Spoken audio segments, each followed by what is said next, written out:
പശ്ചിമേഷ്യൻ യുദ്ധത്തിന്റെ പശ്ചാത്തലത്തിൽ ഏതാണ്ട് രണ്ടാഴ്ച മുൻപാണ് പ്രധാനമന്ത്രി നരേന്ദ്രമോദി നമ്മൾ ഇന്ത്യക്കാർ ഭാരതീയർ ചെയ്യേണ്ട കുറേ കാര്യങ്ങളെക്കുറിച്ച്, കുറച്ച് നിയന്ത്രണങ്ങളെക്കുറിച്ച് ഒരു വിശദീകരണം നടത്തിയത്. സ്വർണം വാങ്ങുന്നത് കുറയ്ക്കുക, അതുപോലെ തന്നെ വിദേശ യാത്രകൾ കഴിയുന്നതും ഒഴിവാക്കുക, യാത്രകൾ തന്നെ കഴിയുന്നതും ഒഴിവാക്കുക, ഇന്ധനക്ഷാമം നേരിടാനുള്ള സാധ്യതയുണ്ട് എന്ന് ചൂണ്ടിക്കാട്ടിക്കൊണ്ടായിരുന്നു 4-5 കാര്യങ്ങൾ അദ്ദേഹം പറഞ്ഞത്.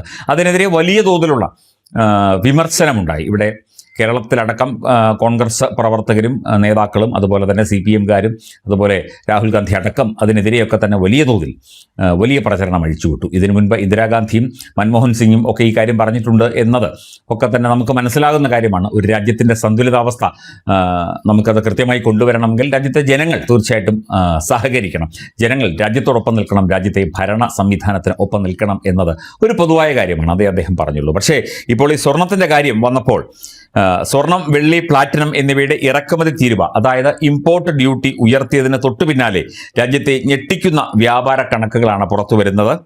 കഴിഞ്ഞ ഏപ്രിൽ മാസത്തിൽ രാജ്യത്തെ സ്വർണ്ണ ഇറക്കുമതി മുൻ വർഷത്തെ അപേക്ഷിച്ച് 82% വർദ്ധിച്ച് $5.63 ബില്യൺ എത്തിയതായി കേന്ദ്ര വാണിജ്യ മന്ത്രാലയം പുറത്തുവിട്ട കണക്കുകൾ പ്രകാരം അറിയാൻ സാധിക്കുന്നു.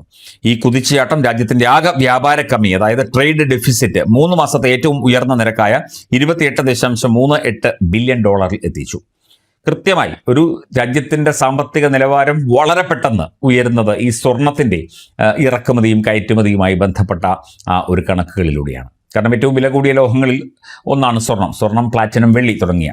അപ്പം ഈ ഒരു നിയന്ത്രണവും സ്വർണത്തിൻ്റെ ഇറക്കുമതി തീരുവ കൂട്ടിയതും ഒക്കെ തന്നെ ചേർത്ത് വെച്ച് നോക്കുകയാണെങ്കിൽ രാജ്യം വലിയ തോതിലുള്ള ഒരു സാമ്പത്തിക സ്ഥിതിവിശേഷത്തിലേക്ക് വളരെ പെട്ടെന്നെത്തി. ഇത് നമ്മുടെ GDP-യെ, നമ്മുടെ ആകെയുള്ള ആളോഹരി വരുമാനത്തെ, പെർ ക്യാപിറ്റ ഇൻകത്തെ, നമ്മുടെ വാണിജ്യ വ്യവസായ നിക്ഷേപ സാധ്യതകളെ ഒക്കെ തന്നെ പോസിറ്റീവായിട്ടാണ് ബാധിക്കുക. അതായത് വലിയൊരു പോസിറ്റീവ് സാമ്പത്തിക നിലവാരത്തിലേക്ക് നമ്മൾ എത്തിക്കഴിഞ്ഞു. ഈ നരേന്ദ്രമോദി വെറുതെ കാര്യങ്ങൾ പറയില്ല എന്നുള്ള കാര്യം ഇനിയെങ്കിലും രാഹുൽ ഗാന്ധിയും കൂട്ടരുമൊക്കെ മനസ്സിലാക്കിയാൽ കൊള്ളാം.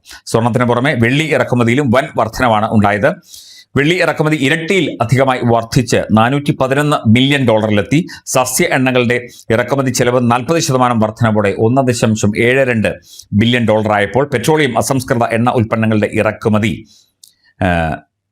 മുൻവർഷത്തെ അപേക്ഷിച്ച് 10% കുറഞ്ഞ് $18.63 ബില്യൺ ആയെങ്കിലും ഇക്കഴിഞ്ഞ മാർച്ച് മാസത്തെ അപേക്ഷിച്ച് ഇതിൽ 53% വർധനവാണ് ഉണ്ടായിരിക്കുന്നത്.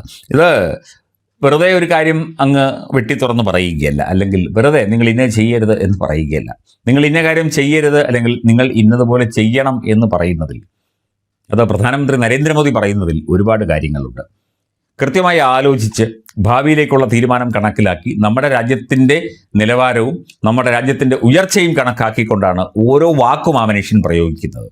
അദ്ദേഹം ഓരോ രാജ്യങ്ങളിൽ പോകുമ്പോഴും നമുക്കറിയാം, ഇപ്പം നെതർലൻഡ്സ് ആയാലും ശരി, സ്പെയിൻ ആയാലും ശരി, ഏത് രാജ്യത്ത് പോയാലും അതനുസരിച്ച് അദ്ദേഹം സ്പെയിൻ കാണാൻ പോവുകയല്ല, നെതർലൻഡ്സ് കാണാൻ പോവുകയല്ല. അദ്ദേഹം അവിടെ ചെന്ന് നമ്മുടെ രാജ്യത്തിന് ഗുണകരമായ രീതിയിലുള്ള ക്രയവിക്രയങ്ങൾ, നയതന്ത്ര ഇടപാടുകൾ, നയതന്ത്ര ബന്ധങ്ങൾ അത് ഊട്ടിയുറപ്പിക്കുന്നതിനാണ് ആ മനുഷ്യൻ ഈ താടിയും നെറ്റി കണ്ണാടിയും വെച്ച് ഈ വിമാനം കയറി പോകുന്നത്. അദ്ദേഹത്തിന് വിമാനത്തിൽ കയറാൻ പൂതിയുണ്ടായിട്ടോ വിദേശ രാജ്യത്ത് പോകാൻ കൊതിയുണ്ടായിട്ടോ അല്ല. അതുപോലെ രാജ്യത്തെ ജനങ്ങളോട് അദ്ദേഹം ഒരു കാര്യം ആഹ്വാനം ചെയ്താൽ അത് അതിൻ്റേതായ ആ ഒരു നിലവാരത്തിൽ രാജ്യം ഉയരുന്നതിന് വേണ്ടിയാണ്. കൊറോണ സമയത്ത് അദ്ദേഹം ലോക്ക്ഡൗൺ പ്രഖ്യാപിച്ചു. വെറുതെ ലോക്ക്ഡൗൺ പ്രഖ്യാപിച്ചു എന്ന് പറഞ്ഞ് ഭയങ്കര പ്രശ്നങ്ങൾ. അദ്ദേഹം നോട്ട് നിരോധിച്ചു, ഇവിടെ നോട്ട് നിരോധിച്ചു, കുഴഞ്ഞു വീണു എന്ന് പറഞ്ഞ് ഭയങ്കര പ്രശ്നങ്ങൾ.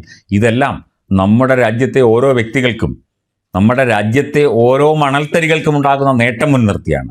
അത് മനസ്സിലാക്കാനുള്ള ആൾതാമസം ഈ എതിർകക്ഷികളുടെ അല്ലെങ്കിൽ ഈ കുറ്റപ്പെടുത്തുന്നവരുടെ തലയിൽ ഇല്ലെങ്കിൽ അതിന് അദ്ദേഹം ഉത്തരവാദിയല്ല.